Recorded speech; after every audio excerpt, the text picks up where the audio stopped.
Hey everyone, and welcome to the Infinite Respawn podcast. I'm Chicken. I'm Oak Tree. I'm Grif. Bugger. What's up, guys? So, How's it going? What are you Chicken's laughing looking at at? everybody is staring okay, at me. Sometimes I wait for a perfect time to start it, and then Oak always gives me this like little laugh because he's watching me wait, and when I look back up, he's just sitting there going, just laughing. It kills me every time. Every yeah. time. Behind the scenes stuff. Crazy. That's What games how has we roll everybody been things. playing this week?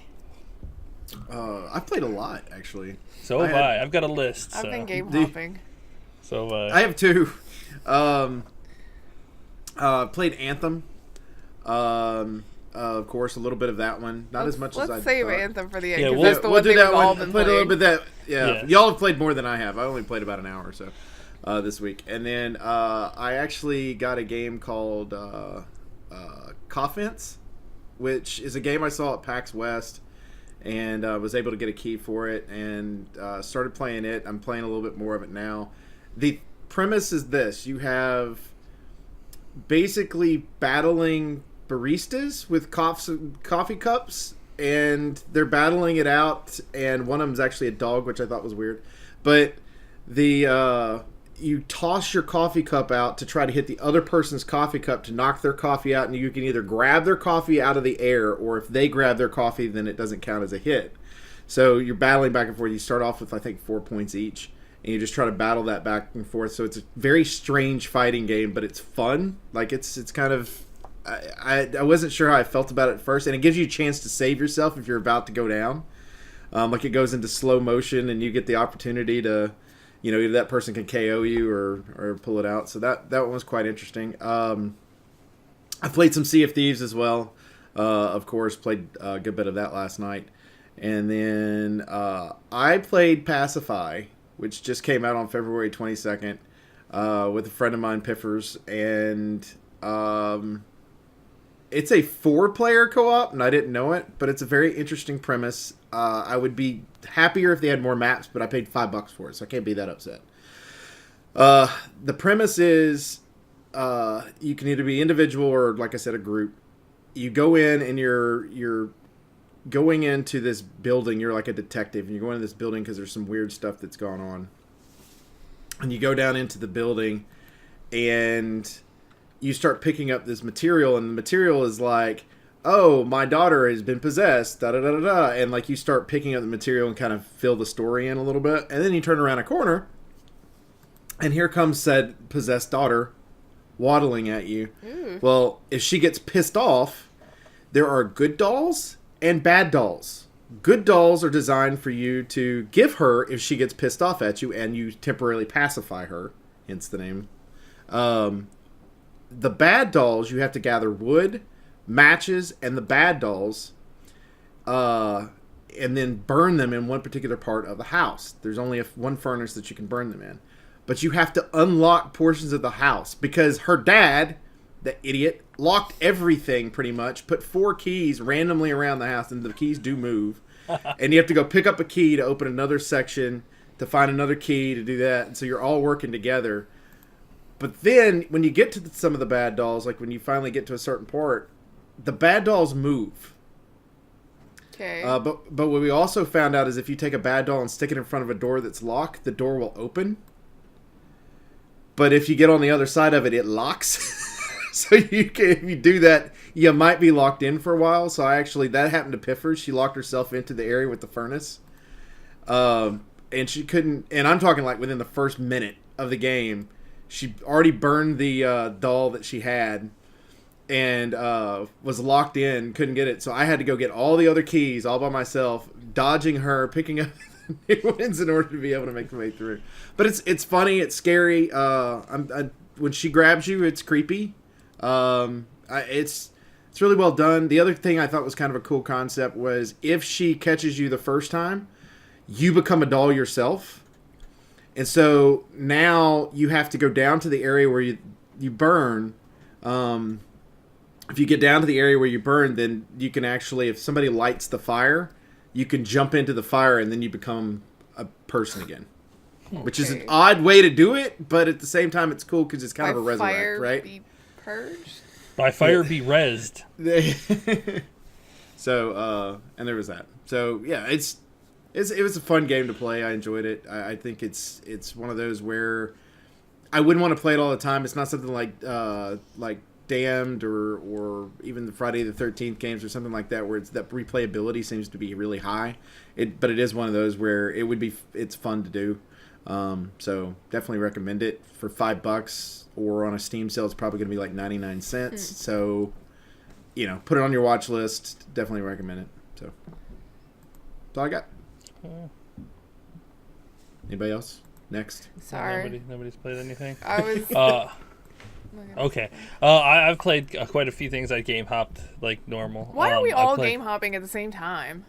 I don't know. I was trying to find something to do while content creation. We gotta create more content here by telling us all about all the different Yes. games we're doing. I don't know. Apparently, I played some Vermintide too. I got a little spice for it because they announced A little spice. oh my god, the announcement for the DLC fucking blew my goddamn mind. Oh, that's why. Okay. Oh my god, they're adding a third enemy clan, the Beastmen, which is going to be crazy. They're adding an entire new style of endgame, which is cool as fuck. You're going to work your way through the levels randomly, whether it's the end to the beginning, or you have to work your way to a certain point and hold it, and then whenever you beat these randomized levels, you get a portal into which you can continue going into it, where they get harder and harder and harder until you lose, or you could just take your loot and leave. So it's kind of like this endless dungeon. So It's what almost you're like saying is it's you're gonna almost like a play it at some survival point? mode type thing, right? Yeah, it's like a survival mode, but with different levels inside of each dungeon. So you're gonna play it on stream, and you're gonna let me make choices, right? I don't think that'll have the Twitch thing is separate, but I have been playing it again because I'm trying to get my level up to 300 so that I can hit that end game, because I'm at like 226, something like that. Pretty high. What level are you? Up. Everybody else stopped playing, so they're still like 150 or some shit like that. Oh, okay. Yeah, I'm gonna have to start playing again. Yeah. Because that's Well, only but I was accessible also during spreading a endgame. lot. Now, is that all your characters or just your main that you're Just playing? my main. Okay, because that was the thing too. Is like I was starting to swap between them, trying to get different ones up to a certain level, because I never knew when we were playing as a group which one I'd end up playing. Because some of us like to play the same thing, so it's always nice to have something available. Yes, I wanted to start leveling up the other ones, but I definitely want to get to that end part so that I can experience that kind of end game. That's why I started playing that. I also downloaded a game from Game Pass that I started playing, and it's a game from 10 years ago. Wow, Fable has it really 3. been that long? Fable Yes. 3. Yep. Fable 3, because I said I would never buy that game because of the cut content that they said they took content out so that they could sell it back to you later, which was the beginning of that whole cutting content to sell it later. Which worked out so well for them. Like, I don't know why nobody learned from that. First of all, Fable 1 was incredible. Nobody can deny that. Fable 2 built on that foundation, added new systems, adjusted some systems, really, really good. Fable 3, I don't even know like if it was the same fucking studio that did it. Like, I mean, they took away, because in the other Fables, you got experience based on how you played, whether you were a strength character, a dexterity character, or a magic user, and you got experience based on that, and you could use that to level it up specifically. This one, you just go around saying hi to everybody and, wave at them, and you get experience, and then you use that experience to unlock chests. And the chests empower you. Like, That's weird. yeah, I found it super... The second half of the game also gets incredibly boring. That does not surprise me, because it's already pretty boring as it is. No. Fable... That's the fun part of the game. Oh, wow. Wow. Yeah, like if you think it's boring now, oh man. Oh, Because gosh. I finished the game. I pushed myself through to finish that damn game because I bought it. Wow. Yeah, I learned Thank God you lesson get it the on hard way. Game Pass. Yes. I find it really, really, really dumb in the original game, or in Fable 2, because Fable 2, they improved a lot from Fable 1. And in Fable 2, you got jobs that you could do. And if you do the jobs enough, you earn enough gold, and then you can level up and play level 2 of those jobs. In this one, you just got to use the experience that you get from doing everything to unlock chests that unlock level 2 jobs. So is this where loot chests started in regular video games? Oh my god, this is even worse. The pause menu is your little guild area. So you go in and whatnot, and there's a store in your pause menu which sells you microtransactions. Now, when you come back regularly to the pause menu, your guy who is there is like, "Hey, we have new items in the item shop. You should go check them out." And he says it to me almost every single fucking time. "Hey, we have new items in the item shop. You should." I swear to God, and it's buy items too. It's microtransactions items in there. It is like, Yep. They seriously. Fable 1, fantastic. Fable 2, such a good sequel. Fable 3. I don't even know what the fuck they were trying to make. This is where Peter Molyneux went ending. completely nuts. Is at that point? He's always been completely nuts. Yeah. What did you say about it? I did not like the ending to Fable 2, though. I thought like everything was good up to that final boss point. I've heard a lot of people say that.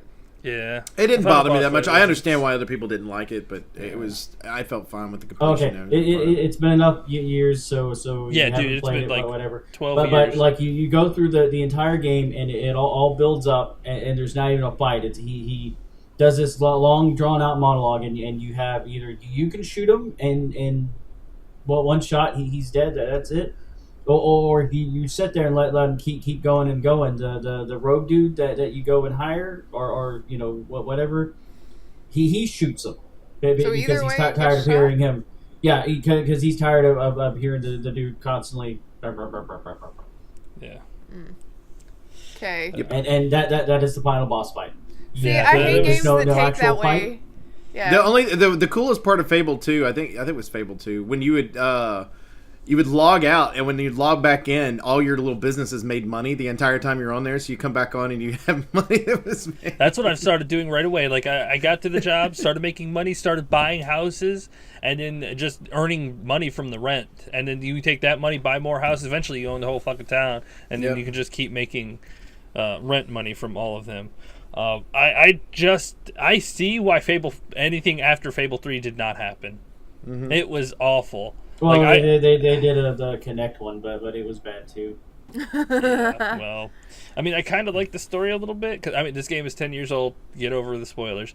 Because at the end of Fable, like, the character in this one is the son or daughter of the character from the first game or the second game.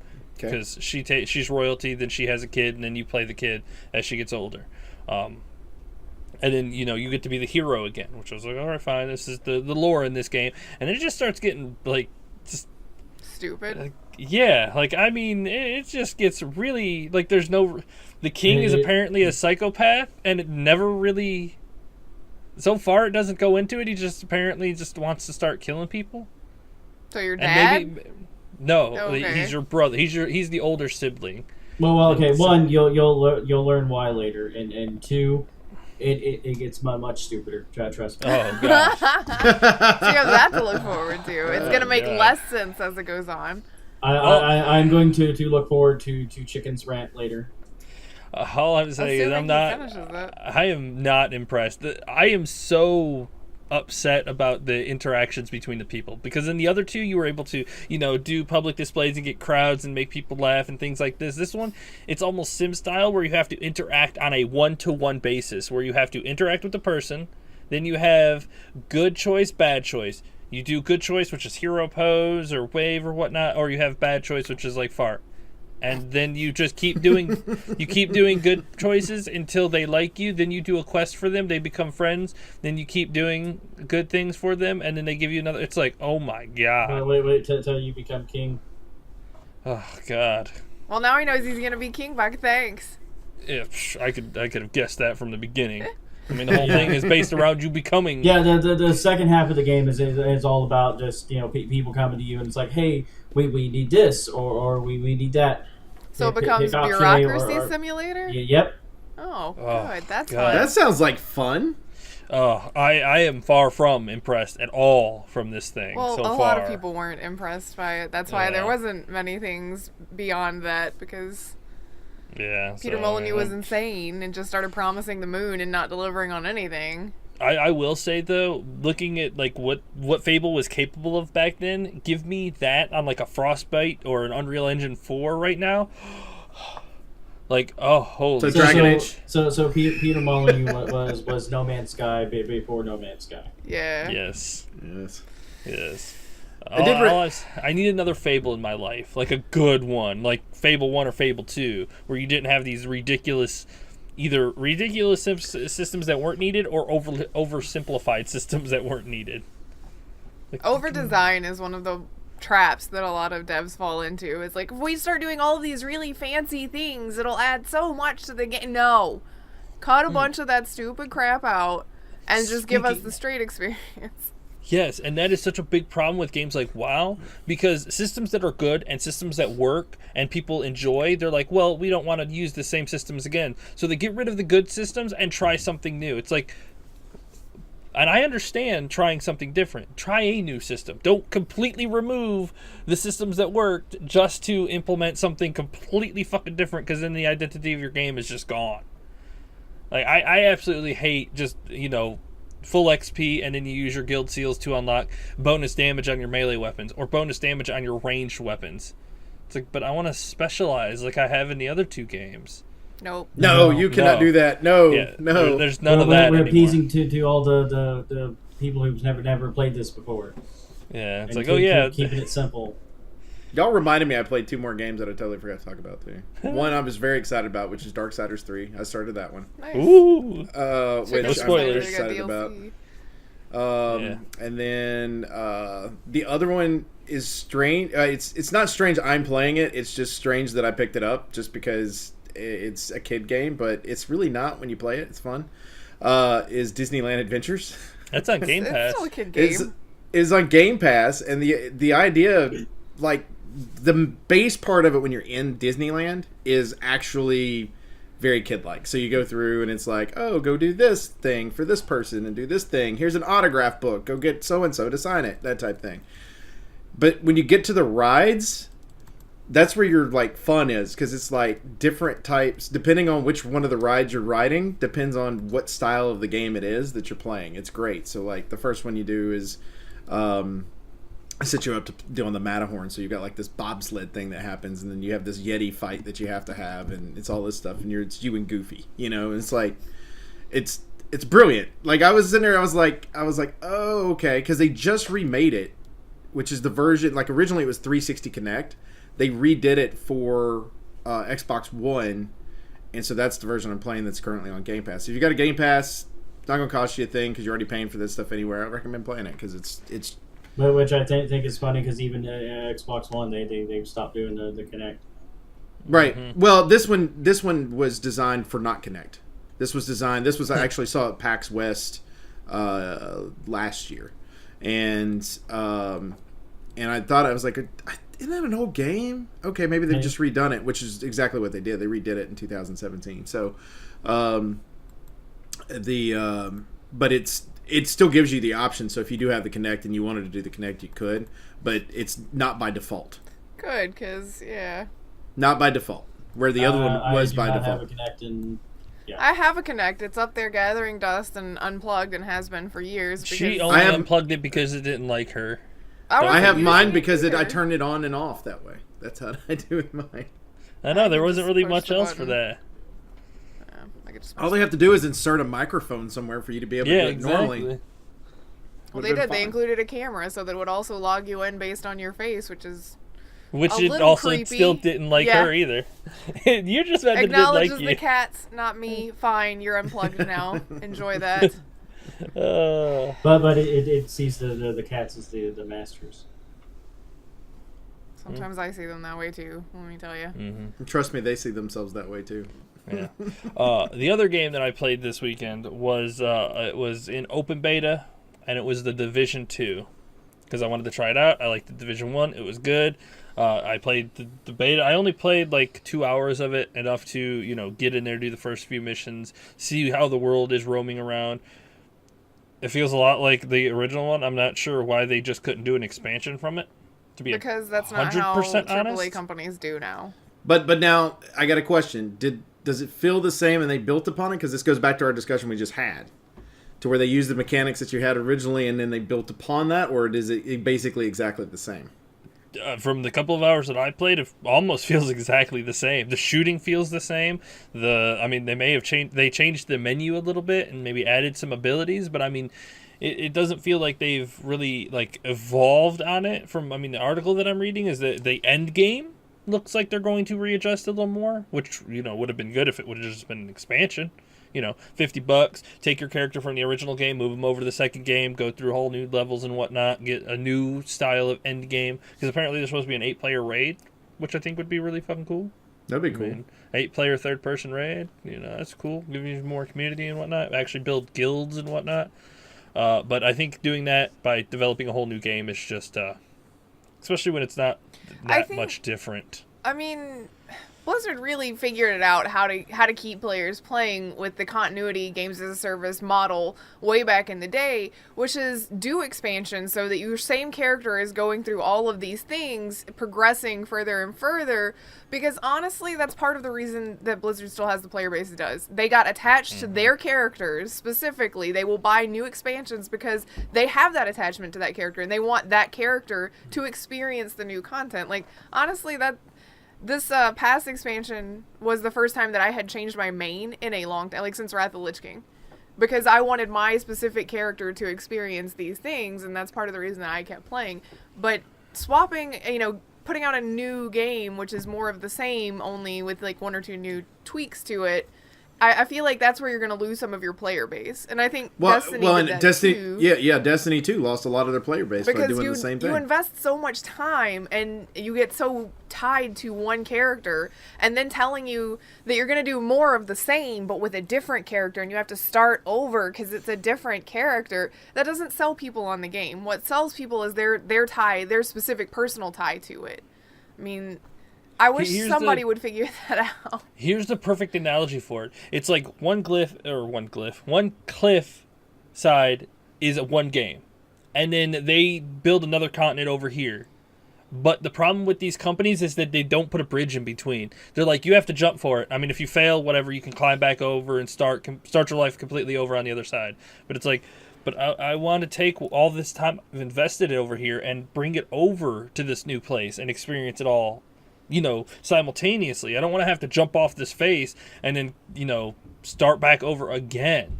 Yeah. That's really where a bunch of the people just, drop off. They fall off the cliff and they don't climb back up. They don't start again. Destiny 2 is a perfect example. The Division 2 will be the same thing. I think part of the problem too is because they're so focused on multiplayer, and we've had this issue with Call of Duty and stuff in the past too, which is the reason we have this round robin of storylines that come out of Call of Duty up until Black Ops, when we had no storyline really whatsoever.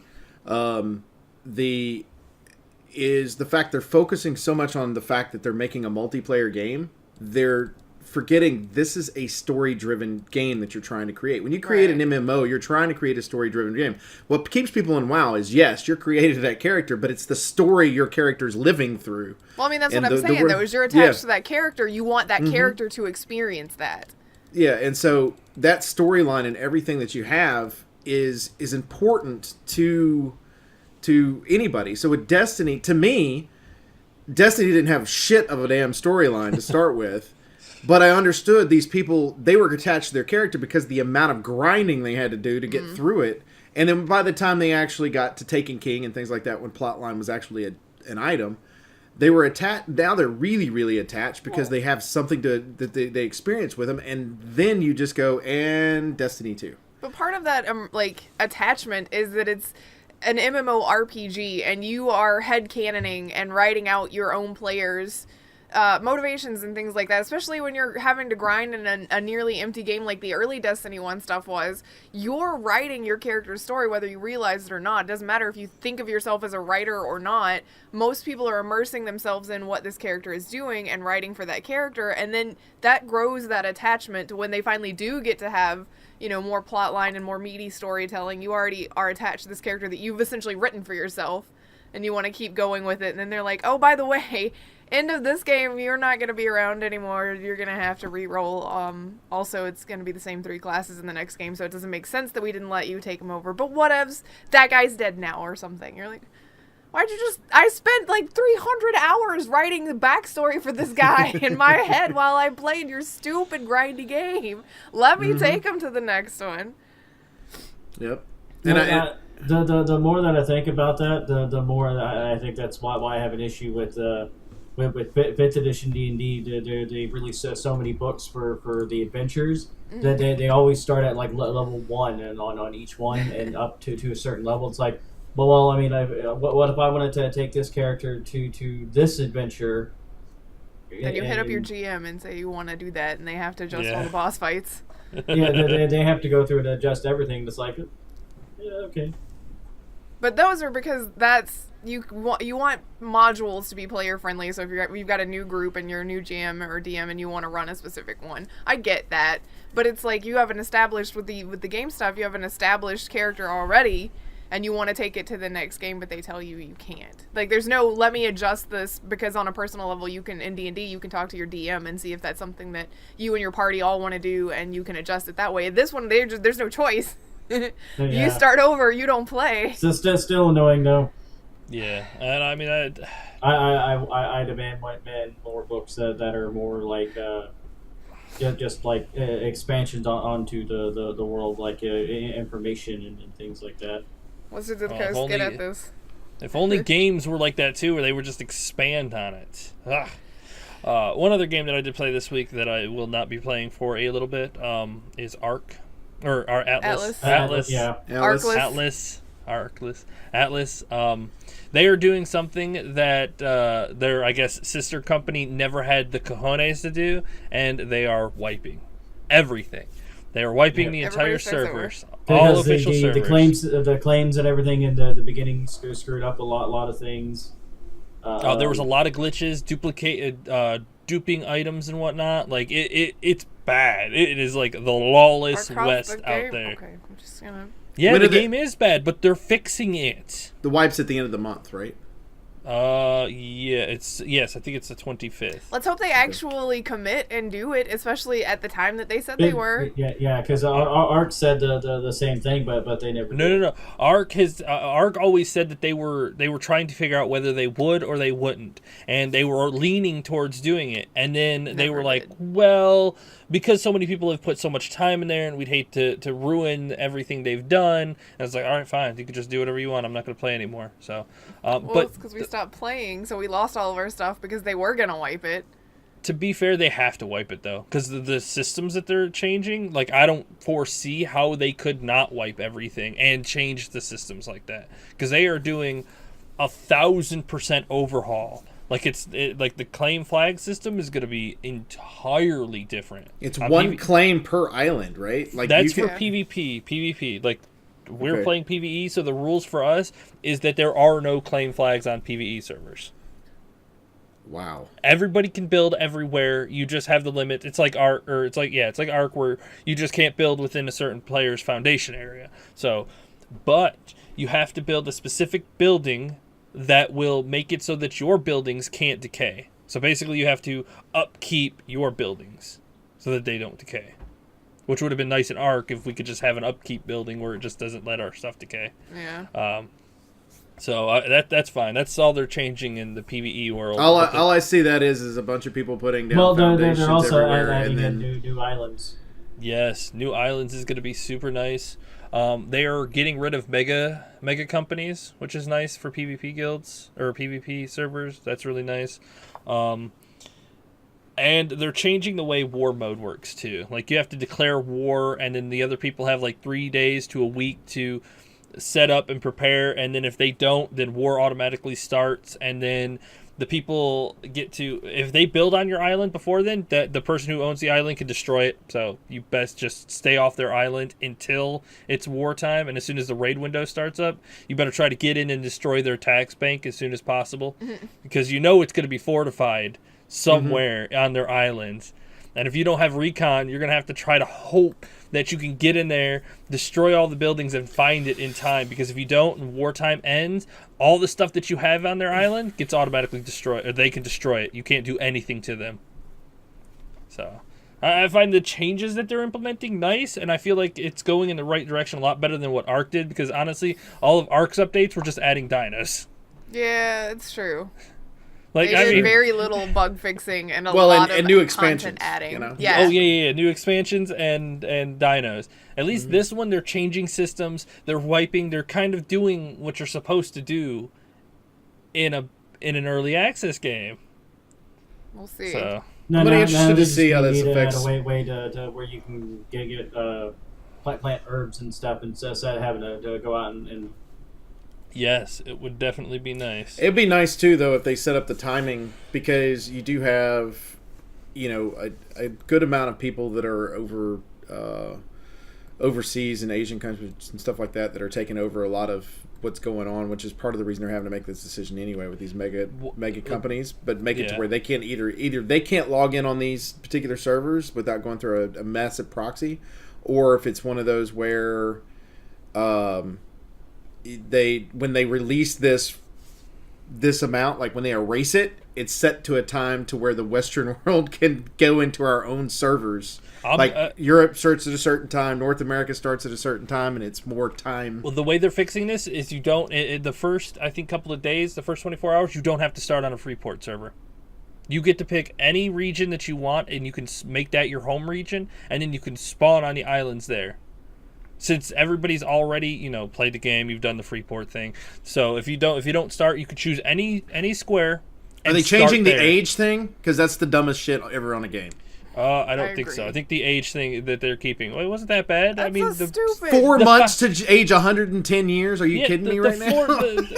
The Fountain of Youth came back to, because we had 3 of the Power Stone Islands with our boats on there, so we could just teleport to one of the Power Stone Islands, get young again. I still just think that's dumb.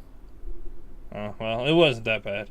Not with the way me and Baka handled it. We figured out a way to deal with it. But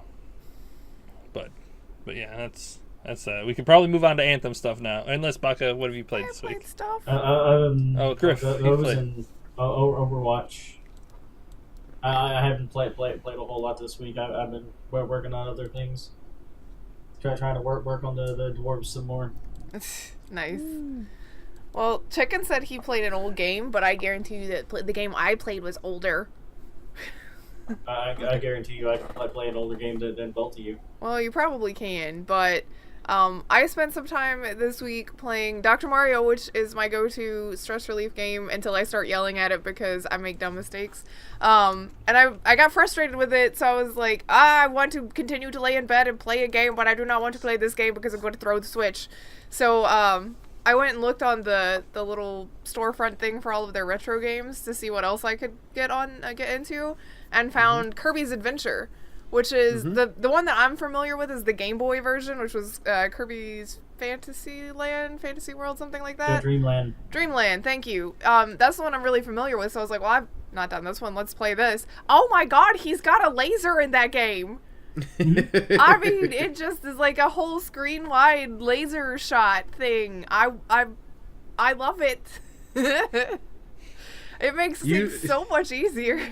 And all the little doors, like in the previous one that I am familiar with, you just went into the next level's door and went on your way. But in this one, where it has all the doors for the levels, it also has like mini games and stuff you can play. Like there's a crane game where you can try to grab one of the Kirbys for extra lives. But it has a museum feature where it'll put a couple of enemies that will give you powers, so you can go in there at any point and pick up whatever is usually in there. And they put the laser one in one of them. So like every level, if I had lost it somehow by the end of the last one, I would just go up and get it and go back to the next level. And it also, it's cheap because you could do that, and it had an arena on the same thing. So you can go in and fight for like a full health thing. And so I would just go get the laser and then laser beam the guy. You didn't even have to do the fight mechanics. You just laser beam the guy until he's dead. I'm figuring out how to like... find ways to play. And the weird thing is it's a platformer, which she hates. But it's because I guess it doesn't feel as much like you have to do a lot of the platforming because Kirby can fly. Versus like Mario, who can only jump, so you have to make sure that you time. Mario 3. Mario can do a lot of stuff too. Saying, I'm sorry, but Kirby gets to be a floaty balloon. And you get to be a little floaty raccoon. You just run and you go, Well, and then you fly across the level. You good. And so Super Mario World, he gets a cape. Yeah, exactly. Yep. Come on, Grif. Yep. You're gonna insult Mario. You're not gonna use that as an excuse around this groove. Yeah, snap. I would snap, but it would be really loud, and then I'd get in trouble later. Yeah, you would.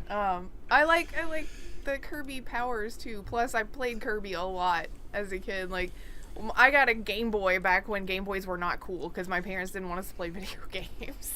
Game Boys have always been cool. Why would they not be cool? I got it when they were phasing them out. Like, basically, I missed Game Boy as a new thing and didn't get it. You had a until Game Boy it was Advance, or you had Game Boy? Well, because it went to Game Boy, and then Game Boy Pocket, Game Boy Color, and then Game Boy Advance, SP, and then from there it went to the. Well, they did the micro.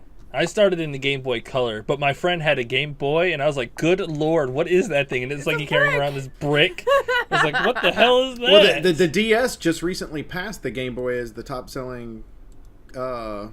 Did it? Is the top-selling portable of all time, I think. I remember seeing that before. Yeah, you can look it up. There's a bunch sold back in the day. So they've always been cool, Grif. Still cool. If I had a Game Boy now, because they were being the stock was being liquidated and clearanced out because they were no longer being made. That's how I ended up. No, it's because the next model was out. Yep. So. Yep, the DS. They've always been cool. Just. Yeah, the DS is beating the Game Boy Color by a lot. 154 million for the DS, 118 million for the Game Boy Color. So quite a bit.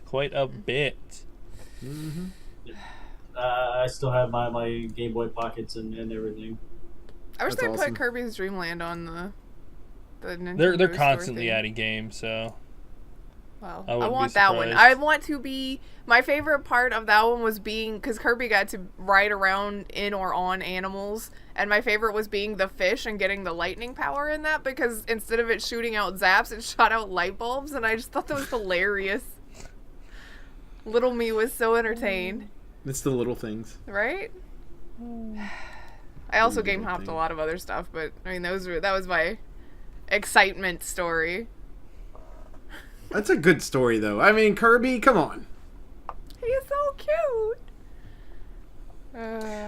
Well, then I guess if that's all covered, then we can talk about Anthem. At 40 minutes in, we are getting to Anthem and then the news. Okay, to be fair, I don't have much to say about Anthem yet. Not much more than I've said before. The story is predictable. You can definitely kind of feel it and see it coming as it's going.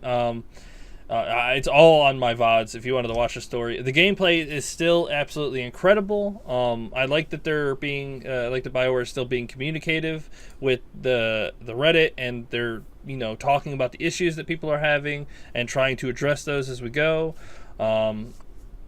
And other than that, another company tried to be talkative with the community, but yeah, I don't know what we're talking about.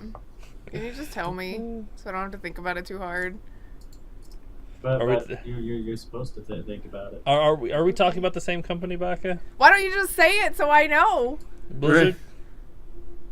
Well, I was going more towards the one we have in our article about THQNordic. Ooh, okay. I love that company. We will get into that because I swear to God, because everybody that listens to this knows that I give them high praise, and we'll get into that in a minute. But that's all I have for Anthem. I mean, I like it. I'm still enjoying the shit out of it. It's like a 10 out of 10 out of gameplay because I'm enjoying it so fucking much, and then it's like a 5 out of 10 out of everything else. That's why I feel like it's like a 6 or a 7. I called what was gonna happen in the story like a mission or two before it happened. I told you And I hate that because I know BioWare is capable of writing a better story than that. Well, I am sorry. You're so fucking smart. We should play. That's we should not just watch even like being time smart. traveling. That is just playing with context clues. But Okay, you're first of all, correct. most- BioWare is better at telling that. I mean, Yes. Andromeda proved they weren't able to tell a good story, and this one just proves the same thing. I mean, come on. Don't like they got rid of all the good writers or something. Mm-hmm. Something happened because BioWare is more than capable of putting out a better product as far as the writing goes than this or Andromeda. And it's one of those things where it's like you can see the really good ideas that they had, and then you can also see exactly where those ideas stopped, and they started saying, okay, we've got to speed this up, we can't let this take forever, let's just truncate all of this junk. Like, no, but you don't understand, that's the magic of storytelling. We need to see all of that stuff that you just cut out, because then it's not a surprise when this other inevitable thing happens. Right. Ugh. Dumb. Yeah, but if you're super smart, because I mean, we watch like mystery shows and whatnot, and the first couple of episodes, I can tell you what's going to happen at the end, and then the surprise twist, I already called it 8 episodes ago. So I mean, it really depends on your conscious ability to pick up context clues and make calls on how. So it's what you're gonna saying be is now written. BioWare is writing for dumb people? But BioWare is writing Scooby-Doo. It's like I ruined the movie The Village for an entire group of people just by guessing what was going to be the ending in the first 15 minutes. Yeah, so I mean, some people could just. Oh, I'm sure that there were people out there that played Anthem and just everything was like, "Oh my god, I can't believe that happened." But those people aren't going to be the best on picking up context clues. And then there are people that are like that who watch very thought-provoking movies and just can't figure out what's going on.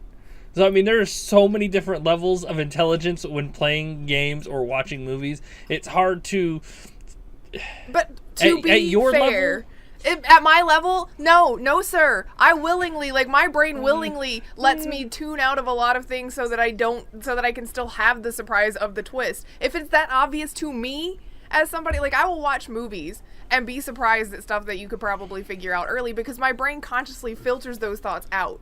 Like, I just don't think about that part so that I can enjoy the ride. If it's so blatantly obvious that even I'm the one that's like, I know what's going to happen here, that's a problem. To be fair, your brain is like 100% and 0 on those things because you scared yourself with your hand. Playing Resident Evil. Like, I mean, I don't understand. Like, I can't understand. Like, I mean, it's basically her filter goes from being this giant porous hole in the wall to this concrete block where just nothing gets through. I thought it was a thing that moved, and it was the appropriate color. It was your hand. It was your hand. Okay. At the bottom of the screen. Okay. Appropriate color for a dead thing. Yes, Leon's very pasty. See that like the porous of her being able to collect things just kind of like waxes and wanes depending on the situation. To be fair, this is why she's able to play the same games over and over again and get the same experience every time. Yes. Where, like the rest of us would have to take a break for like, I don't know, 3-4 years. She's like, and going right back into the playing the game. This is so fantastic. And it's like she sits back in the back going, and wipe the brain a little bit, go back in. She's like, all right, let's to turn be this fair, up to 200 most of the IQ. time, when I down. play games for the second time, it's not because I'm going back in to be shocked by everything all over again. It's because I enjoy how the characters are written, and I'm going back to notice things that I didn't see the first time. Especially with Turn that games IQ where to you get 200. a twist close to the end. I want to go back and see how much they led you up to that before it happened. It's like magic tricks. Like, you're impressed by the trick, but then you want to learn how it's done, so you do it over and over again so that you know how it works. Like, you want to see how it fooled you and how it changed as you experienced it, you know? I got you. So, screw you guys. I like how you try to 200 relate that to IQ. me by saying magic tricks. Well played, Well, man. it wasn't specifically for you. It's just how I think about it. It's like, what's surprising? Well, a magic trick. You can be impressed. And then How do you want win to this argument? Magic. Got it. Well, I'm just saying it's nice that you could kind of turn that up or down depending on whatever situation you are. I mean, you get scared by your own hand, 0 IQ. You're scared of your own shadow. Honestly, it's because you in want those to. situations I'm already, like, I'm on edge, so I'm waiting for things to jump up at me, and so I thought Your something was hand. jumping up There's at a me. difference between getting scared by jump scares, because I've seen you go eat because someone hits the door. Like the guy at the window scares you constantly. You walk by, he's like, "Hello." Oh God, you scared me. I've been here the whole time. Only for Why a are little you while. still You need to scared? catch up. I'm used to that guy now. That's why you got to make jokes out of things like that. Like, hey, it's Mr. Rogers coming over to say hey. I hate you. No, go back home. Go watch my Resident Evil is what Maybe chicken say. Mr. Rogers looks unkept. Yes. Oh, goodness. You guys want to like spend the next 15 minutes talking about news then? Sure. Perfect. Perfect. Actually, can I just skim really quick? Ollie posted something in the Discord that he found for us to talk about today. It's the Activision Blizzard thing. And I would like to point out something that a lot of the people in the comment section for that is Blizzard Activision tells investors that recent redundancies could cause problems with their stocks in the future. That is a standard thing. Like, that's not unusual that they're announcing that. It's on, like, every time a U.S. company has layoffs, like they said in all of the comments, that is a standard announcement that they have to make to their shareholders afterwards. That's not any cause for concern or anything out of the ordinary. Anytime there's layoffs, they have to tell everybody that it could affect their stock prices. It's just a legality, like, little, business thing. So that is a non-issue. Ollie, please don't worry. I just wanted to cover it because it's going to take 2 seconds. Carry on.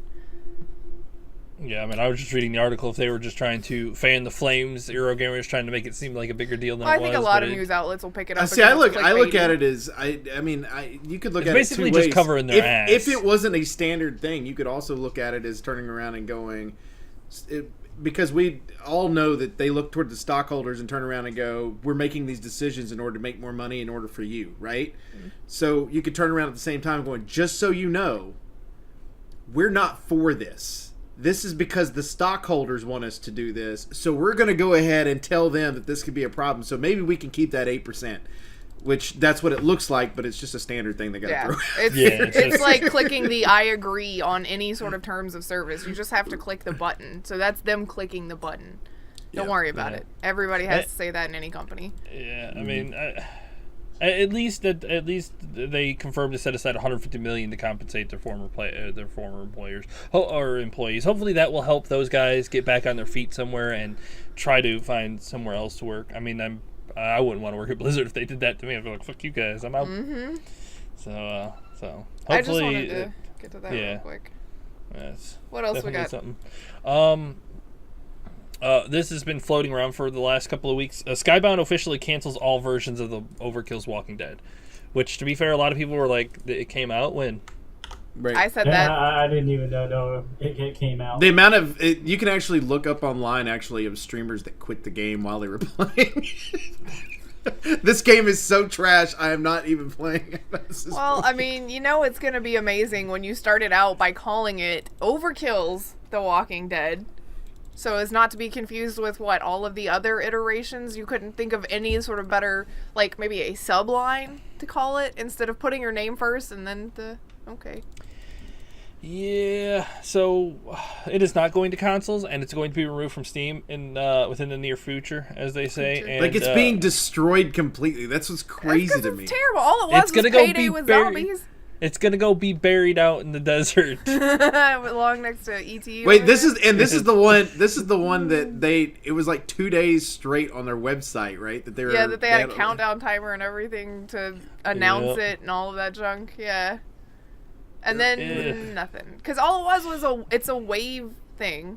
There's no survival to it or anything like that. It's just like Payday, only your survivors, quote unquote, and the zombies are the waves instead of the police.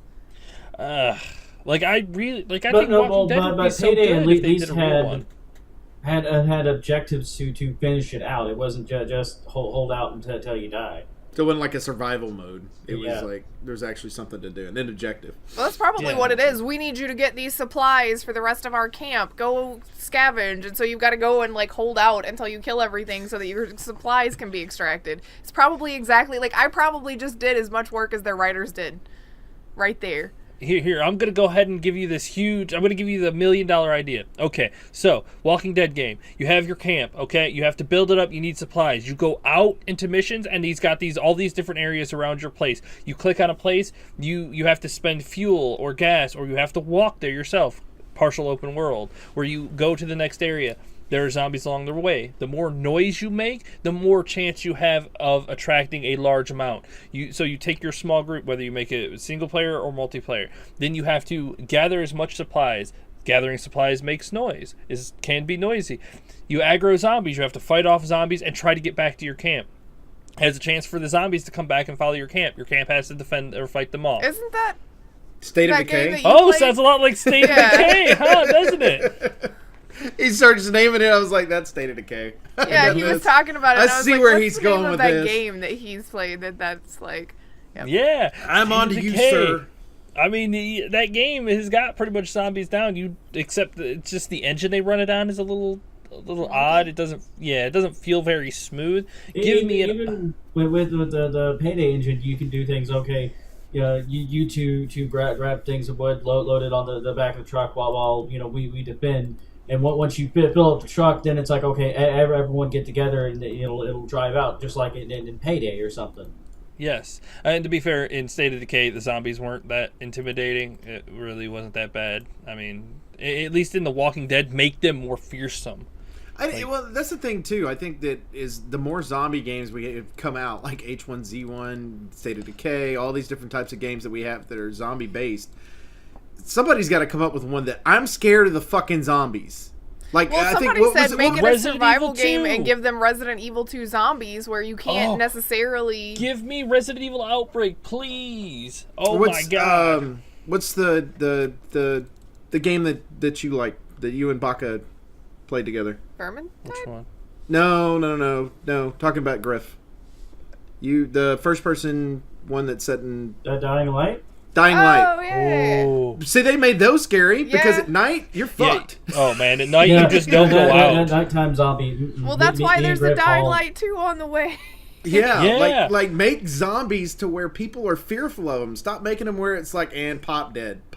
Well, It's it's like, the zombie wave shooter genre it got really saturated. Left 4 Dead and all of that started the big zombie movement, and then everybody made a zombie game, and now zombies are played out because we all know how they work. We understand how they work. It's either going to be a horde of shambling things with a couple of special ones like Left 4 Dead, or it's going to be something like Resident Evil where you're going to have to try to take them down and avoid them more than fight them.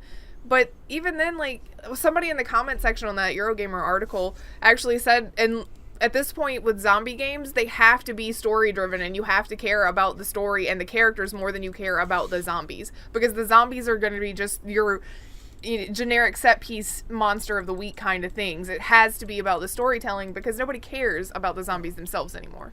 Which I'm going to throw us off topic a little bit. The show on Netflix, Kingdom, holy shit, there's zombies in that. I'm not going to give too much away, but they are a set piece, but they are so critical to the story and like everything about it. And it's a very, very, very well done zombie show. Well, even with that show, they made you care about the characters surviving the zombie apocalypse, Yes. not so much the zombies themselves. Exactly. The zombies like they are are a not the side stars piece, but anymore. yes, exactly. It's what Walking Dead should have, like what it was at the beginning, where the zombies were actually fearsome. Like you had to worry about them, and you still do. Like in the show, you have to worry about them. Yeah, but I But mean, in the show, nowadays, even it's- with The Walking Dead, it's like a lot of the games that we've come across. Instead of it being like, oh no, there's a horde of zombies, everybody's like, all right, get out your knives, stab, stab, stab. Okay, we're done here. Now let's carry on with whatever drama bullshit that we have to talk about. Like, Yes. the zombies are not a threat because We've everybody been just become desensitized accustomed to them so much at this point. I mean, we need something different to make them more formidable. I would agree with that. But I mean, with- we've got to Maybe have like, something. like the 28 day later ones where they just will outrun on you. Hey, Or some do of the you ones in fucking Dying Light did that. Or Yeah, they did. what was it? What was the Brad Pitt movie? Bad Pitt. I was gonna say Bad Pitt. Daisy, World War or Z. World No, War no, Z. no, those Yeah. aren't scary. No, how They fast stacked they were themselves. is what was scary as shit. They made a Yeah, zombie I- Jenga tower. I mean, the ones in Resident Evil 2, you shoot them in the fucking face 15 times, and you're like, "Are you finally dead?"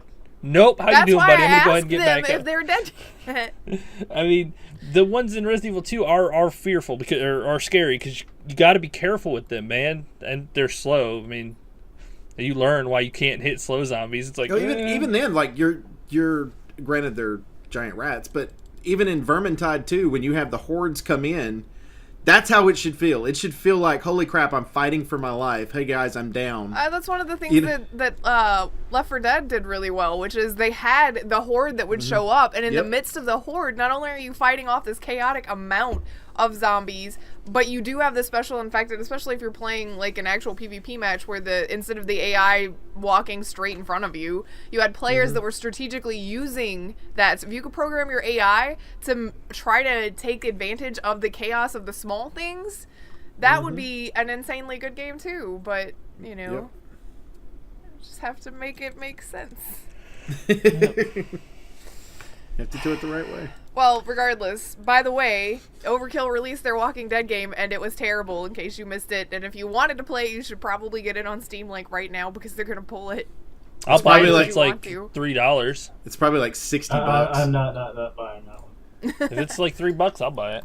Let me see if it's... Even then. If it's $3, we'll play it. You and I can play it together. Yeah, I get 3 hours out of it. Yeah, $3, we're good. Overkill's The Walking Dead Deluxe is $20.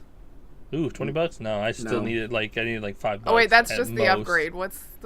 This is the upgrade. So where's the standard version? How do I know how much that costs? Can you not buy the standard version? I don't know. It's like, only the upgraded version for you. Only. It's got mixed reviews. Okay, look. Where's the actual... Can you not get it? Could you buy the upgrade and not the... I think that might be the case. That's like buying the Sega Genesis without the Sega. Right? Overkill's The Walking Dead Season 2. Wait, so what can is we this? just get Walking Dead without the overkill? Is that what you gotta do on that one? SO2 EO2 on the run. So is this Season 2 Episode 2 is free? Season 2 is the one that's the controversy because it might not be released at all. So what is this thing? So if you then? buy the deluxe version of it, you might not get the second part. There's seasonal. Well, they're the same company who did Dead by Daylight. That's good to know. Yeah, so apparently you cannot... $7.99 for the first episode? Or Season 2, Episode 1 is $7.99. Yeah, you apparently cannot... Okay, so, apparently you cannot buy it right now. Oh, so yeah, so if you wanted to experience how terrible it was, you can't. But apparently the Episode 2 of Season 2 is free, so you play that, I guess. If it exists. It probably doesn't even exist. It's there exist. right now. Anyway, also this week for Overwatch, they announced a new hero. Yeah. He's on the PTR right now. His name is Baptiste, and he is a field medic, a combat medic, who has like a grenade launcher to heal people, which is kind of neat. A burst rifle with a grenade launcher. He's got the noob tube. Yeah, he got the good old-fashioned noob tube on it. The noob tube is for healing. So, I mean, at least there's that. He's got an invulnerability, like a, what's it called? Immortality barrier, so that people don't take damage in it, which acts like a big shield. He's got his jumpy thing, like boost rocket boots. Yeah, if you crouch and then jump, he can jump really high. Which is dumb because apparently people have found on the PTR, Sombra can't, like if she hacks him, it doesn't turn that off. So it turns off 76's ability to run. I mean, his legs become slower. It means that Genji no longer knows how to double jump, and Hanzo can't climb walls with his hands, but the rocket boots are fine. They're gonna have to. Also, it turns off Lucio's rollerblades. Like, the amount of things that Sombra's hack turns off and then doesn't turn off is ridiculous to me. Like the rollerblades make sense. Like maybe the running ability if he's got It's like an his exoskeleton. legs. No, but does he have an exo or anything? No. He that went makes no through sense. super enhancement training, or is it super enhancement? Soldier He's the enhancement. only one that can just run fast. Yeah, but it's an ability, so Sombra can hack it. Now, that's fine, it makes sense, but you have to be consistent about what gets hacked and what doesn't. If you can tell Soldier 76's body to slow down, then I'm sure you can turn off rocket boots. Right? Or maybe it's because she hacks his visor and it confuses him, so he can't run and process. Okay, explain to me the Genji thing then, or Hanzo even. Genji is almost completely well, that's why I said cybernetic. Hanzo would be a better example than Genji, because I get that. Genji is part cyborg. Maybe she just butters his hands so that he can't climb. She runs by in her invisible state and pulls the butter out of her pocket that she always has it in. I mean, that's how Or she just makes hot sauce. maybe She slaps so much she has butter. it like the non-stick cooking spray just runs by that's and what it just. is. Ooh, there we go. That's even better. She's got a She can just of sprays Pam it. in her purse. Yeah, he's like, Okay. oh no, it's Sombra. And she's like, tss, tss. Oh no, I can't climb anymore. The I mean, idea that Sombra has Pam in her purse just for Hanzo is now my headcanon. Nothing will ever convince me that's not what happened. That's why 76 can't run either. She puts it on the bottom of his shoes so that he knows if he tries to run fast, he'll slip. So he just kind of walks normal speed so that he doesn't Yeah, fall. but couldn't you turn that into It's like something walking on useful? ice, right? You'd like use it Exactly. like risky business though. You could like slide by enemies and shoot as you slid by. How cool would that be though? Like Right? as soon as like you're running and then she hits it, and when she hits it, you're you like- actually your character just kind of slide. Oh, Blizzard, Oh get my at us. God. We have ideas on how to make this better. Come on, one direction to the other. Da, da, da, da. Oh, It's how to make it so that Sombra's hack may work against her. Or at least her Yes, team. yes, totally. Like, My Sombra, luck, I'd you fall wanna do right off that? the side of a building. I'd be like, da, da, da, da. It would happen so often. Oh my god. Well, to be Oh, fair, Lord. she could do that to Lucio already because she turns off his rollerblade. So if he's wall riding on the outside of something and she turns it off and he just falls. I mean, like, there's no recourse for Lucio to stop that. None. Anyway, sorry. Yes, over. Baptiste is on PTR now, which means it'll be a couple weeks out before he hits live Any play. rumors of being too OP other than the rocket booster thing? I mean, I don't know how. That shield's gonna be a problem, but Yeah, his Eh, immortality. Can it stay on the field, maybe. payload? I mean, it would help stay on the yeah, payload. but the issue is that you actually have to target it, and people are too stupid when they're playing Overwatch to target anything other than heroes. Like, when he throws it up, it's like a little fucking healing bot that's right there in the middle of the fucking battlefield. All you gotta do is take 2 seconds and shoot it. You're good. I mean, it's got like 50 health. Just shoot it. but they're you're gonna be good. like, but my bullets they're not going through this thing. Why? I want to know how much his healing does too. Like, I'd like to see that compared to a lot of the other healers. Just to His heal grenades? yeah. From to what I know could if tell, he's gonna it's be- pretty significant. It's pretty good. He's got a healing boost thing that he can use too. A regen boost. Yeah, regen boost. That's what it is. So he's and got a then he's lot got of his neat grenade. abilities. They really Yeah. focused on making him a support. Like, Moira's got a lot of DPS potential to her too, and Grandma Candy's got a lot of offensive potential, but it seems like they want this guy to largely focus on being the support like they did with Mercy, where there's like a couple of things that you can do offensively, but it's more based on defense of your team. Honestly, from what I've seen played of him, he looks exactly like 76, except a few more healing abilities.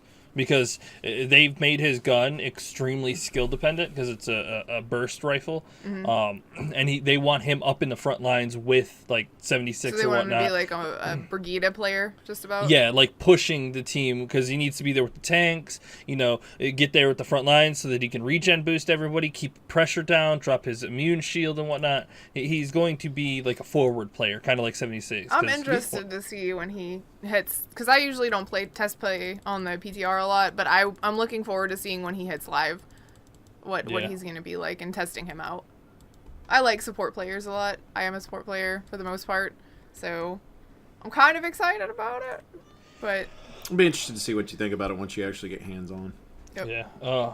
Okay, so the show is running a little longer. We'll try to get through these next couple. Pokemon Sword and Shield has been set. Yeah, Has been announced. Yay. I'm excited. it's going to be like in an England-ish area, isn't it?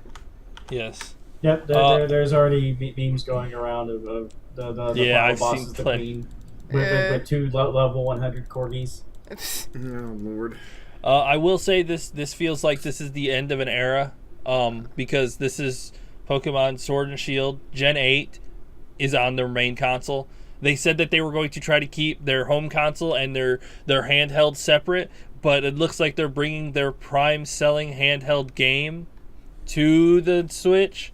So it looks like the Switch is now like their main thing, whether it be handheld Well, and I said games before, or when they created console the games. Switch and they created it as good as they did, that's going to replace the 3DS. Yeah, I mean, definitely. you're looking another year or two 3DS, I think. And 'Cause, so everything. your 3 starters, what you got? Who you choosing? 3 starters. I don't know. I haven't played a main Pokemon. Well, I played X and Y. I don't Because you remember got who I picked. Grookey, Scorbunny, and Sobble. So which one? I've always been you partial dr- to the fire starter. So looks that'd like be it's gonna Scorbunny, be- right? Yeah, score Yeah, bunny. do Scorbunny. I think Grookey's really cute. I think a lot of people are Sobble people, but I like Grookey. So he looks like a like monkey gonna be a slash monkey. parrot, Yeah. like his little beak on the end. So it's pretty awesome, though. I mean, I like the fact they're creating the different characters. Bringing new characters and stuff in, which they've had for every generation or whatever. But it's really I like that they're interesting to see bringing those. back gyms because apparently in the Hawaiian, the Aloha version of it, there weren't Sun and gyms. Moon, yeah, There were just wasn't- challenges. Yeah, there was no that's why gyms? I never finished it. Is like there's no gym battles. It's all just go here, fight a giant version of one of the Pokemon on the island, and we'll give you a badge. That's kind of dumb. Just dumb, which is why I'm glad they're going back to like the tried and true style of Pokemon, where it's start a character, work your way. I mean, it's also random encounters and whatnot. It ain't Pokemon Let's Go. I wonder if they're gonna have the breeding and stuff back. I would assume so. Might be. Yeah, I'm happy about it though, because I think you got to. I'll be interested to see the gameplay too. If the gameplay is more traditional, or if it's set up the same way that Go was, because I think it's that's going to be more traditional. 100%, it's going to be like traditional. This is a main style entry. I think with Let's Go, they were testing out the waters in it, and I think it succeeded. I think Let's Go really nailed that transition where it brought a lot of Pokemon Go players into Pokemon Let's Go, and if they're still interested, they're going to make because you got another Pokemon game on the Switch, so why not go ahead and try it out? So I think they're going to try to help make it casual friendly too. Yeah, you got to do what you have to on that, because the thing is like when I'm playing Let's Go, it is the old style that I wasn't a big fan of, just because I felt like it was kind of grindy or whatever. This I felt like I was doing something. It was like you said, casual. I mean, I could just sit there, literally sit on my couch and just toss a Pokemon ball. It's like. But I like the idea of this, and then I've already asked my daughter. I was like, "Are you sword or are you shield?" And she goes, "I want sword." And I was like, "Okay, that's all I needed to know." So I'm shield. If anybody wanted to know ahead of time, Pokemon I'll have attack shield. and protect. Pokemon attack, Pokemon protect. Yeah. There you go. So yeah, pretty awesome though that they're coming out with a new one. It was a good announcement, I think, and the world went crazy. So. Pokemania. Quite nice. What do we want to go to next? Do you want to talk about Division's first year of free content updates, or? I kind of tapped into that when I was talking about it. They're doing the same thing Anthem is doing, which is what most people are trying to do these days, is for their live service game, put in microtransactions that are cosmetics, which I'm kind of glad that companies are starting to kind of get in that mindset where it's like, okay, fine. We'll give you free content. You have a store that you can buy stuff. Hopefully you guys buy stuff and, support the game. But again, it feels a lot like fucking Division 1 where they released a whole year's worth of content. It's all free. You get it. Blah, blah, blah. And I feel like they're just going to go down the same road again. I don't disagree with that. I will be interested to see in the next couple of weeks when it comes out, because the launch is, the 15th? So when it comes out, how it's received. Like, if it's one of those where people are... I think it's going to be a make or break for the Division, really. I think it's going to be another mixed game where everyone's like, yeah, it's really fun and it's really good. It it builds on the Division 1, but it's just a lot more of the same. Yeah. So... Possibility. Yeah, this is not going to be another one of those blockbusters. It's going to be just another one of those Ubisoft releases. Ouch. I think once you get to the end game, it might change, and the perception might get a little better. But I think for that whole road all the way up to that point, it's just going to be this. I think it's going to be Bullet Sponge the game again. Bullet Sponge the game. Yes, man, it's so hard to make a shooter with like real mechanics. Real mechanics, what's that? We only know how to shoot this gun. into someone's head for like 5 clips, but before we even get them to Twitch. Yeah. Oh. All right, big news. Oh, the one that makes me so upset. I will Yeah. try not to go onto a tangent about this because we're already so late, and I can hear Grif's disdain for me as it goes later and later. Okay, so THQ had an AMA this week, and they tweeted, we're doing an 8chan AMA, and we have no idea why. Come join us. By the way, I incognito, I went and looked at some of the responses and whatnot. Don't go to that website. That website is just fucking awful.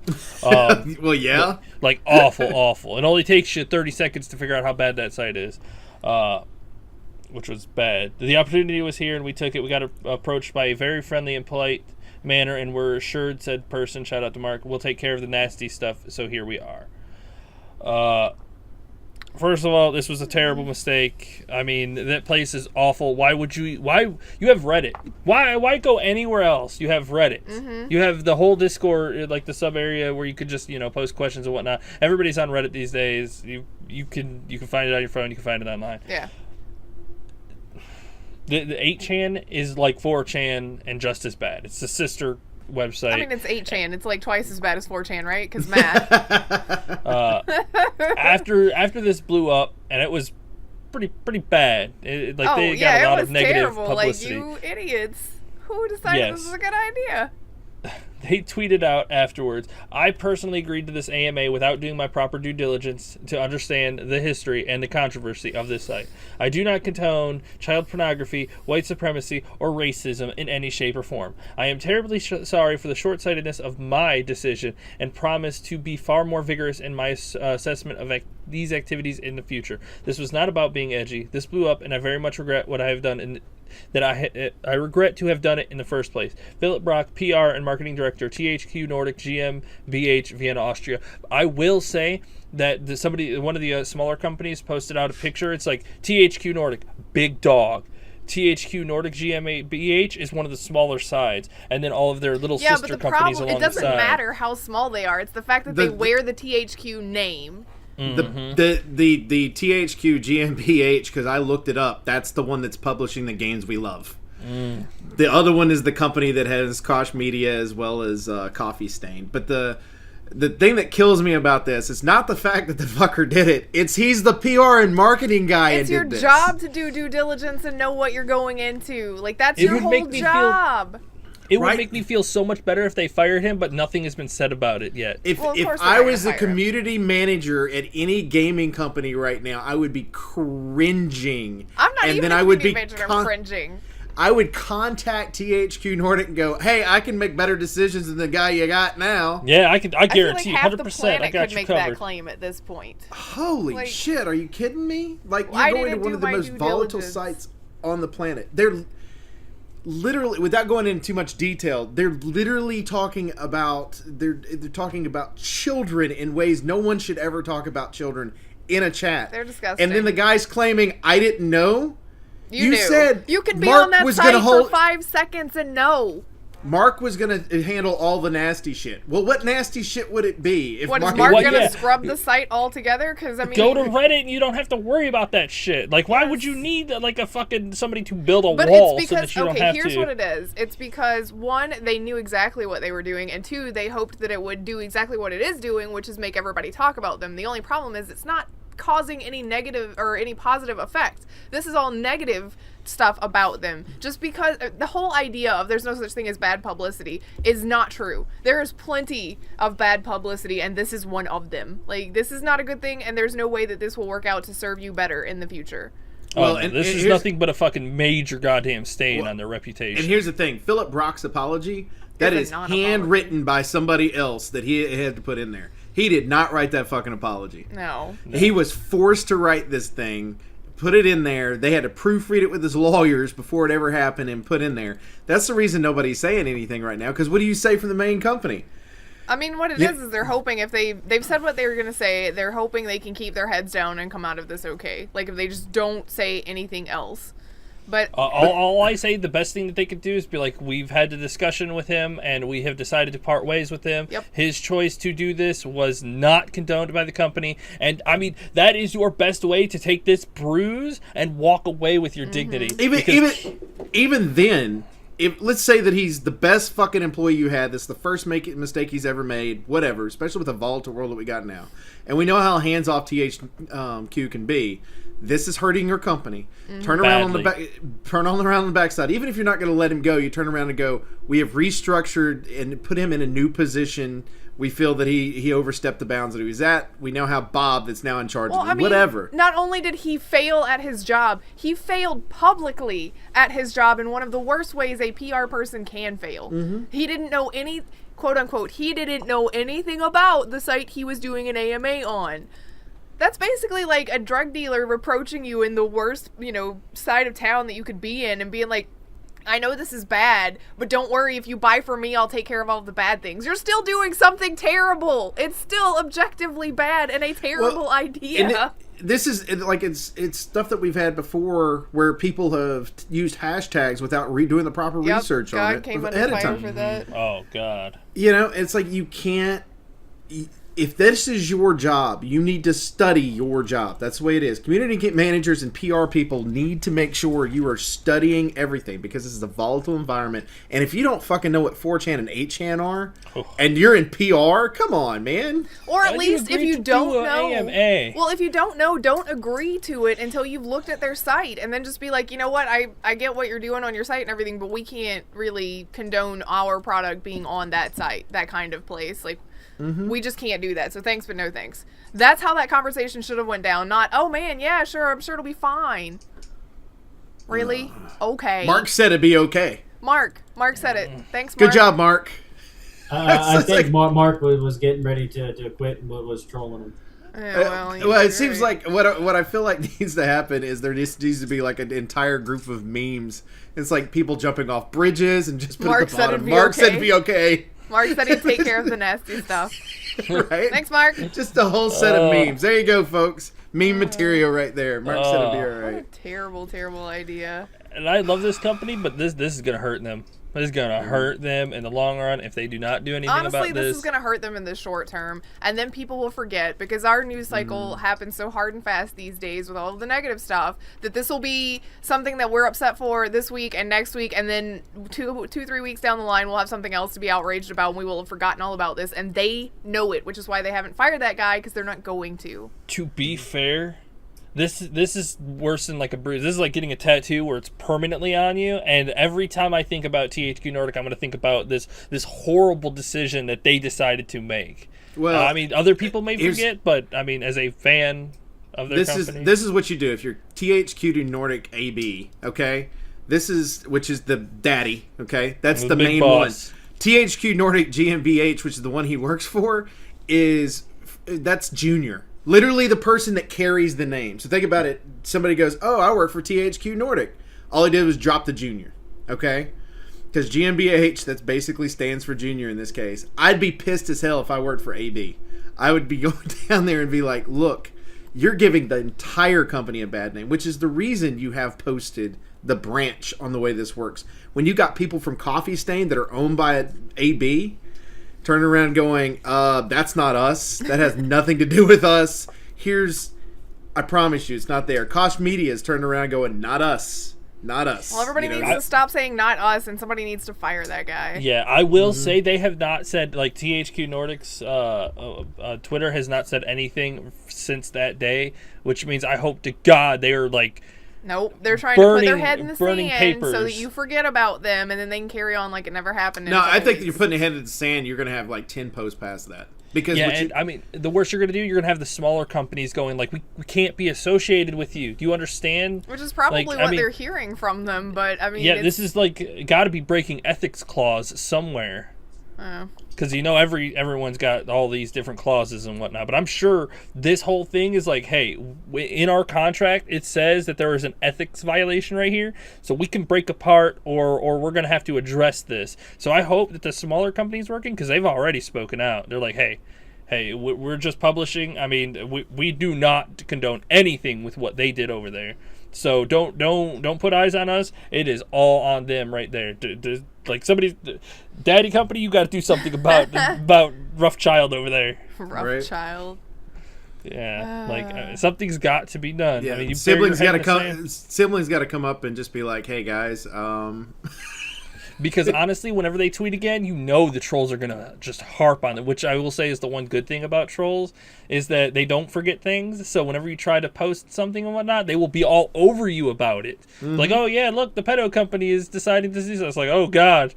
You can't let the trolls get that ammo. Well, and here's the thing: you release a bad game, somebody's gonna tell you that was a good idea. Mm-hmm. You know, like, Mark said it'd be okay. Did Mark say it'd be okay? Like, you got to be careful in this day and age, because if you give the internet ammo to use against you, they will use it constantly. So did Philip used to work for like Bethesda or something? Got fired from there from 76, and then decided to. They hired him. Like I'm so confused by this. Apparently, I mean, I don't get it. I don't understand it. I mean, the company itself, overall, family company and everything is good. I don't understand the mentality of not coming forward and either releasing the guy or just saying that he's been absorbed into the company somewhere, which could mean that he's got brick shoes and is at the bottom of the ocean. I don't know, but at least they threw him in a corner office in the basement. Yeah. You know, could have been anything, but at least come out and say something. And just, I don't know. I really, really don't know. It's just now you're running into the same problem that we ran into with, you know, No Man's Sky not saying anything over a particular period of time. You have to say something at some point, because if you don't say something, it just builds. That's where you're, you know, instead of a line of your tattoo, it becomes major, right? Yeah, definitely. People will not forget. So, I mean, your best is to staunch the bleeding now. Mm-hmm. Try to fix what you can, and hopefully your community can move on from this. So we'll see. I don't disagree with what Grif said either. A majority of the people, because news moves so quickly, somebody else will do something bad. Somebody's going to go hold my beer, you know? Well, this is THQNordic saying, hold my beer to Bethesda. Bethesda's having the worst fuck up in like 10 years. THQ, hold my beer. I got you. Mm-hmm. I got you, fam. Yep. Man, the only way they can make it worse is if like Nintendo came out and partnered with 4chan to come out with a new game or some shit. Right. We went here. Fill in the blanks of the game. We'll make it. Yeah, like holy shit. Then we're gonna have like crazy things like Mecha Hitler and whatnot. So. Oh God. So bad decisions. Definitely. So, I mean, I've got plenty more to say, but I'll keep it short. That's a terrible fucking decision, and I mean, it makes it hard to support you guys if you do shit like this. Yep. And everybody knows that I fucking preach them up and down, so. For sure. I hadn't noticed. That's you might want to go back to the last 200 episodes, and you. That's too much work. Actually, it's probably the last 100. You know, so it's not as much work. It's only half as much work. You know, like 4chan versus 8chan. It's only still half. 100 work. I've got things I've got to do. Anthem to play catch up on. Mark said it'd be okay. Yeah, I don't listen to Mark. Mark said he'll take care of the nasty things. My Mark's a liar. Yes, he is. That article proved it to me. Yeah, that motherfucker trolled the shit out of that guy. He's like, I'll take care of the nasty stuff. Nasty stuff started popping up. It's gonna fuck Where up. are you, Mark? It's gonna fuck up every game for us that has the name Mark in it now, because we're gonna turn around. Mark's lying to me. I almost promise you, this guy's gonna be lying to me. This character right here. You'll have him go, oh, trust me, it's okay. I'll take care of anything on the back end of it. Oh, I'm gonna get fucked by Mark. Great. That's what it is. Anything else, guys? Anything else? I'm gonna go play Resident Evil, so you should definitely watch it on YouTube. Oh, there's a new mod for Resident Evil that turns Mr. X into Thomas the Tank Engine from the show. It's so funny. And the music. I need to go see this. The music it plays, it's so cheerful. And then you hear toot toot, and he tries to slam it. There's also one that puts him in a Speedo, and then there's also another one that puts Leon in a Speedo. Oh, yeah, that one was weird. That dude is so oiled up, he would slide right off the map. Ugh, nasty. Grif, did you create that? Yes, Oh. I did. Yes, That start the memes. reminds me, Grip. I learned in I think really don't. it's Silent Hill to 2 or 3. If you put in the Konami code, it puts one of the characters in his underwear.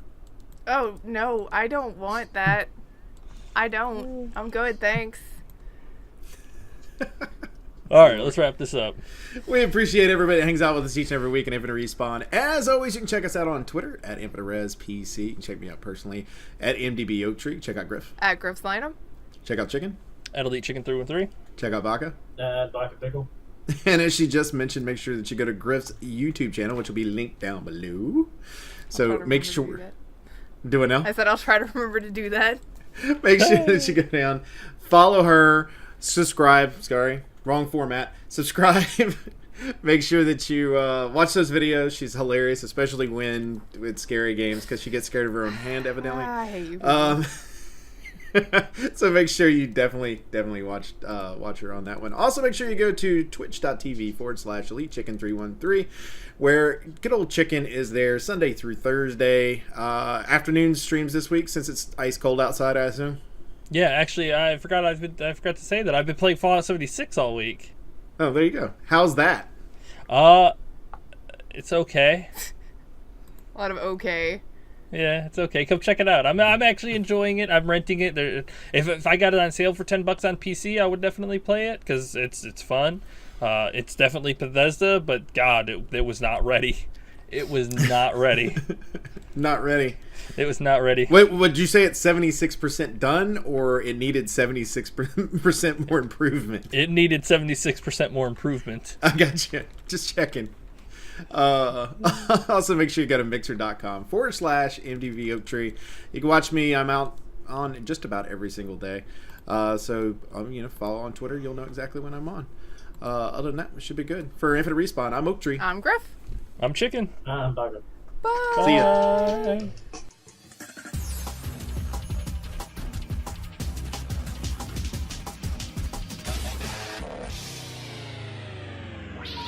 Please hang up and try again.